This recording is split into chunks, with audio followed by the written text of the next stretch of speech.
वाहिगुरु जी का खालसा वाहिगुरु जी की फतेह। सत श्री अकाल, नमो बुद्धाय।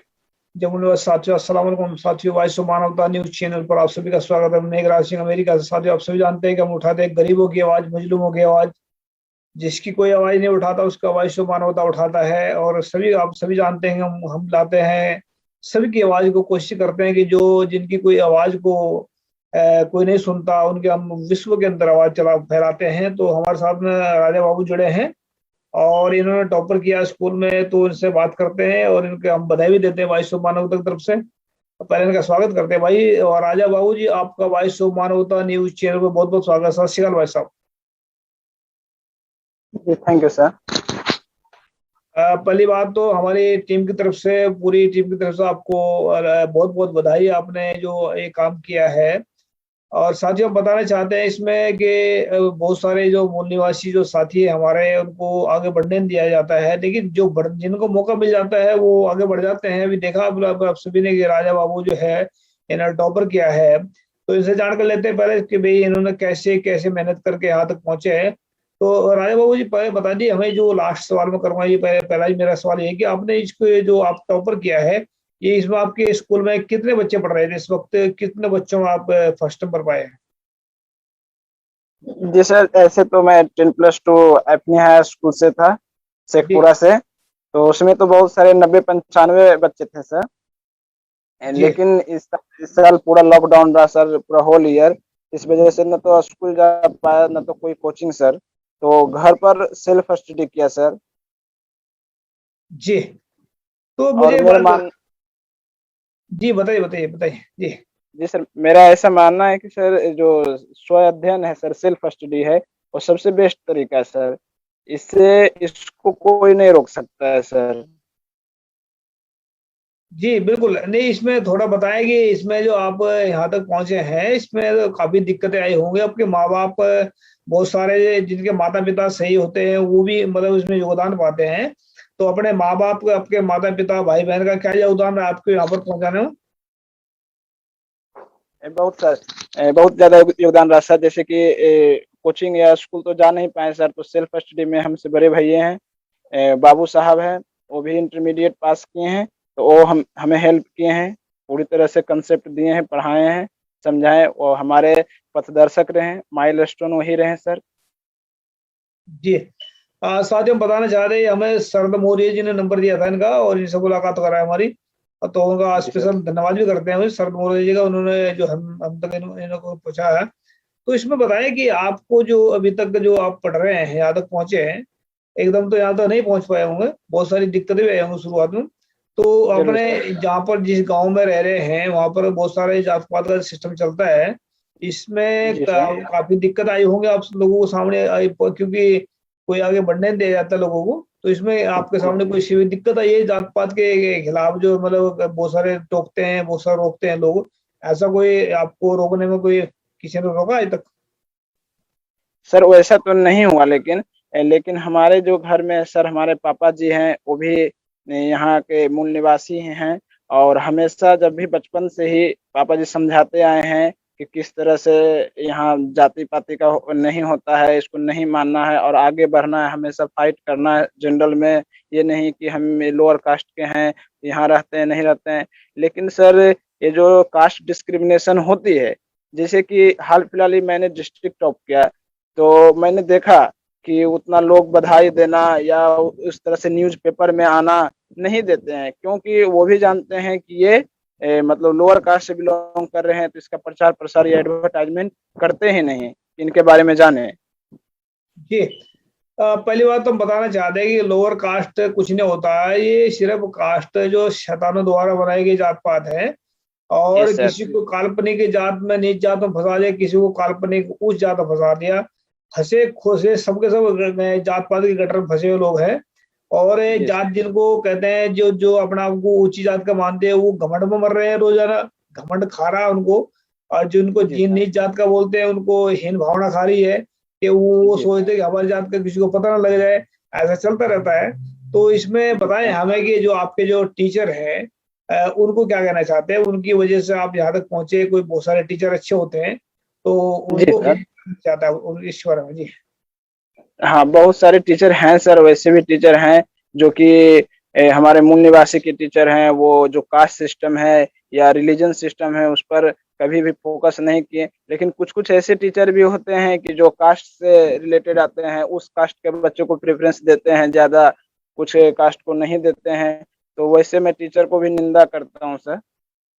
जी, नहीं इसमें दरअसल क्या क्योंकि है ना, और गलती उन लोगों की नहीं है जो आपको मतलब जात-पात के करके दिखाना चाहते हैं, उन गलती उनकी नहीं है। क्योंकि वो जैसे माहौल के अंदर इंसान पढ़ता है, बड़ा होता है ना, वैसे हो जाता है, वो ऐसी बात नहीं है, उनकी गलती नहीं है। जब उनको पता लगेगा भई ये ग बात गलत है, जात-पात ही गलत है इंसान के लिए। ये भारत के अंदर जो जात-पात है, ये जात-पात भारत के लिए बहुत बड़ी समस्या है। और जी सर। विश्व के लिए जो नस्लवाद है और भारत के लिए जात-पात है, इसको आने वाले वक़्त में हम खत्म करेंगे। आने वाले वक़्त में इसमें राज कायम कर रहे हैं, सच्चे का राज कायम करेंगे। यहाँ पर जिसको बेगमपुरा राज कहते हैं, खालसा राज कहते हैं या सच्चे लोगों का राज कहते हैं, इसको जात-पात को जड़ से मिटाएँगे। तो बाँध कर लगा इसको अपने पीछे बाँध कर घूमना चाहे तो घूम ले, हमें कोई फ़र्क नहीं पड़ता उसका, लेकिन इसको खत्म करें। तो बताएँ इसमें क्या है कि मतलब जो आपके साथी लोग हैं, सिर्फ़ आप ही टॉपर आए या और भी साथी लोग आपके उसमें टॉपर आए हैं इसमें क्लास में? सर हम अपने डिस्ट्रिक्ट में हैं, बिहार भारत के बिहार एक स्टेट है, वहाँ के शेखपुरा डिस्ट्रिक्ट में हम अपने टॉप के हैं। और तो साथी जो स्कूल में पढ़े हैं आए हैं, अच्छे नंबर आए हैं, लेकिन जी। तो आप अमेरिका के न्यूज़ चैनल पे बात कर रहे हैं और बिहार जी सर। से शायद मैं मतलब ऐसा सोचा भी ना होगा भई हम डायरेक्ट आपसे बात करेंगे अगर। और ये मतलब एक प्रकृति का खेल होता है कि हम कहाँ बैठे हैं, आप कहाँ पर बैठे हैं। ये जी सर। मतलब कि गुरुओं की कृपा से या अच्छे कर्मों की कृपा से आप शायद यहाँ तक पहुँचे हैं। और तो इसके जी। बारे में बताएँ कि जो आपके जो साथी लोग हैं, कई ऐसे बहुत सारे ऐसे होते हैं जैसे आदमी आगे बढ़ने की कोशिश कर रहा है, जलस करते हैं वो सारे। और जी किसी सर। ने खींचने की कोशिश करते हैं, कोई किताब फाड़ देता है, कोई लड़ते हैं आपस में। ऐसा कोई हादसा हुआ जिंदगी में जो मतलब इस तरह का कि आपको आगे बढ़ने से रोका हो किसी ने? देखिए सर, जब भी मेरा स्कूल लाइफ था सर, तो वैसे बहुत सारे साथी थे जो अपने आप को, उनकी मानसिकता थी कि मैं हायर कास्ट से बिलोंग करता हूँ, तो अपने आप में कुछ घमंड रखते हैं कि मैं ये हूँ, मैं ये कास्ट से हूँ, तो मैं कुछ भी कर सकता हूँ सर। लेकिन मेरा मानना है कि जहाँ शिक्षा संस्थान है, कोई स्कूल्स कॉलेज है, वहाँ ना तो जाति होनी चाहिए सर और ना तो धर्म होनी चाहिए। जहाँ जाति और धर्म आ जाता है सर, वो शिक्षा संस्थान या एजुकेशन उसको नहीं मिल पाता है सर। तो बहुत सारे लोग जो पढ़ने वाले व्यक्ति हैं, उसके मन में जहाँ आ गया सर कि मैं ये जात से हूँ, मैं ये जात से हूँ, तो वो आगे नहीं बढ़ पाए। वैसे बहुत सारे स्टूडेंट थे जो अपने आप को मानते थे कि मैं तो हायर कास्ट से हूँ, तुम ये है। तो उससे मैंने दोस्ती ही नहीं की सर, उससे सीधा रास्ता मैंने अपना अलग कर लिया। नहीं दरअसल क्या है ना, कास्ट को बताया ना मैंने, धर्म की बात को ऐसा है कि भारत के अंदर धर्म जो है, जिसमें जात पात होती है, जिसमें वर्ण व्यवस्था होती है, ये धर्म नहीं है।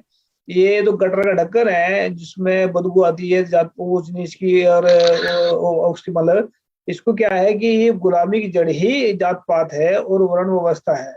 इसको हम धर्म नहीं मानते। और धर्म जो होता है, धर्म दरअसल क्या है, धर्म के जो लोग हैं, जैसा आपने बताया धर्म नहीं होना चाहिए, धर्म तो एक सच्चाई और ईमानदारी का नाम धर्म है। जी सर। अगर आपको कहे सच्चाई और ईमानदारी का नाम धर्म है तो आप छोड़ेंगे नहीं इसको, उसको आप पकड़ लेंगे भाई, सच्चाई और ईमानदारी तो सबको चाहिए। जी सर, मानवता है। मानव जिससे मानवता पैदा होती है उसको कौन छोड़ेगा? जी सर। तो सब गले लगाएंगे। और तो मानव तो जिसमें जिस धर्म के अंदर जात पात है, जिस धर्म के अंदर वर्ण व्यवस्था, वो तो धर्म है ही नहीं, वो तो गुलामी जड़ है। तो इसको जी जो सर। है धर्म का मतलब होता है कि मानवता, इंसानियत, प्यार, इत्तेफाक और एक दूसरे के ऊपर ईमान से ये धर्म होता है। तो धर्म अगर ऐसा हो, ऐसा स्कूल में लागू कर दिया जाए, कौन किसी को मारेगा, कौन किसी को जात पात से देखेगा? तो ये धर्म का मतलब ये होता है। लेकिन अभी क्या है कि जिन धार्मिक जो लोगों ने देखा है कि जो डिस्क्रिमिनेशन करते हैं, जैसे अभी एक देखा होगा आपने कि एक वीडियो देखा वायरल हुआ है, एक मुसलमान का जी बच्चा सर। पानी पीने चलेगा उसमें एक मंदिर में, उसको नाम करके उसको मारा, उसको पकड़ जी कर सर। बहुत मारा उसको बच्चे को। तो ये है धर्म की नफरत जो है, नफरत धर्म की नफरत नहीं है ये, एक शैतानों के जी। दिमाग की नफरत है यार। धर्म तो नफरत करना सिखाता ही नहीं है। यानी कि जिनको धर्म पता नहीं है वो धर्म के नाम पर नफरत करेंगे। और जिन्होंने जी धर्म को आप पढ़ाई नहीं है तो वो ऐसे ऐसे शैतान बैठे हैं धर्म का। तो इसमें बताएं कि जो मतलब आपके जो साथी लोग हैं उनको क्या क्या संदेश देना चाहते हैं आप अपनी तरफ से, क्योंकि हर एक आदमी आगे बढ़ना चाहता है, हर एक आदमी जी बढ़ना सर। चाहता है, लेकिन बहुत सारे लड़के आगे बढ़ नहीं पाते हैं, बहुत सारे लोग दिमाग डिवाइड हो जाता है दिमाग। उनको कैसे मतलब आप तक जैसा आप पहुंचे यहाँ तक, उनको क्या संदेश देना चाहते हैं जो मतलब आगे बढ़ना चाहते हैं, जो आने वाली पीढ़ियां हैं वो भी कुछ सीखना चाहती है, उनको क्या कहना चाहते हैं आप? जी सर। सबसे पहले मैं उनको संदेश ये देना चाहता हूँ सर कि वो आगे बढ़े सर, मेहनत से। और कभी भी अपने आप को छोटा मत समझे कि मैं ये नहीं कर सकता हूँ, मैं ये नहीं कर सकता हूँ। मतलब ऑलवेज पॉजिटिव सोचना चाहिए सर। और ऐसा तो है कि अगर पॉजिटिव एक बार मन से सोच लिया तो वो काम ज़रूर सफल। हाँ, दिक्कतें आती है, बहुत सारे फैमिली के साथ इकोनॉमिक आती है या कुछ लेवल पर डिस्क्रिमिनेशन आता है, लेकिन उसको पार करके हमको मेहनत, क्योंकि हमारे पास कुछ है नहीं सर, शिक्षा ही है। और जैसा हमारे जो आदर्श जो है बाबा साहब भी कहे हैं कि शिक्षित बनो तभी सभी कुछ है, और एजुकेशन बहुत ज़रूरी है सर। तो उसके लिए तो मेहनत है, और हमारे पास रह ही गया सर सिर्फ मेहनत। मेहनत के बलबूते हम जा सकते हैं, कहीं भी जा सकते हैं सर, और वो कोई आशा भी है नहीं है सर। जी, हमने एक शायरी लिखी थी जो है ना, आपने बोला भी कि मेहनत के बल से जा सकते हैं कोई भी काम करना। आदमी बहुत सारे सोचते हैं, बहुत सारे ऐसे होते हैं, हमने अपने लाइफ में देखा है ऐसा कि जब भी हम कोई काम करते थे हमें बहुत सारे लोगों ने टोका और रोकते थे हमें चलने के लिए, उनको तुम्हारे बस का काम नहीं है, तुम इसको ना करें, ऐसा बहुत सारे बोलते हैं। और खास करके अच्छे काम के लिए जब आदमी अच्छे काम की तरफ कदम कदम बढ़ाता है उस वक्त ऐसे बोलते हैं। लेकिन अगर कोई बुरे काम की तरफ कदम बढ़ा रहा है उसको नहीं बोलेगा कोई, उसको तो चल भाई तू कर रहा काम, तू मर मेरे को बेटा चढ़ सूली के ऊपर तू बारह भली करेगा, ऐसा बोलते हैं। लेकिन वो अच्छे काम के लिए हमेशा आदमी तैयार रहना चाहिए। और अच्छे काम कोई भी अच्छा, मैं एक शायरी लिखी दी है उसको सुना देता हूँ कि कोई भी अच्छा काम करना मुश्किल नहीं होता, उसको कुछ लोग मुश्किल बना देते हैं। जिनके इरादे दृढ़ और नेक हों, जिनके इरादे दृढ़ और नेक हों वह मुश्किल काम को भी आसान बना देते हैं। तो जिनके इरादे में जो सच्चाई, दूसरी बात ये भी है कि खास करके नौजवानों को कहना चाहता हूँ मैं कि जितने भी आप सभी नौजवान हैं, बहुत सारों को सही रास्ते का पता नहीं है कि सही किधर है रास्ता है गलत किधर है। सिर्फ आपने बताया कि मेहनत करना चाहिए, मेहनत करना चाहिए, अच्छी बात है, मेहनत के बिना तो कुछ नहीं मिलता है। लेकिन अगर सच्चाई और ईमानदारी से मेहनत करेंगे, सच्चाई और ईमानदारी से मेहनत करेंगे तो आदमी बुलंदियों को छुएगा। और बहुत सारे तो आदमी जरूर। झूठ बेईमानी भी करते हैं, झूठ भी बोलते हैं। लेकिन मैं खासकर नौजवानों को कहना चाहता हूँ कि सच्चाई और ईमानदारी के रास्ते पर चलोगे तो महान विद्वान बन जाओगे, और झूठ और बेईमानी के रास्ते पे चलोगे तो बड़े बड़े शैतान बन जाओगे। जैसे आजकल के शैतान घूम रहे हैं, मारते हैं लोगों को और लूटते हैं लोगों को, फिर ये काम कर रहे हैं। तो नौजवान जी खासकर सर। सच्चे का रास्ता अपनाएं। अच्छा राजा बाबू जी, फिर हम हमारे वाइश्व मानवता की तरफ से आपको बहुत बहुत बधाई। और वाइश्व मानवता हमेशा आने वाले वक्त में आपके साथ रहेगा। ये गरीबों की मजलूम की आवाज के लिए हमने खोला है, और वाइश्व मानवता का मतलब ये है कि आपकी खुद की आवाज। तो लास्ट में क्या कहना चाहते हैं आप भाई साहब?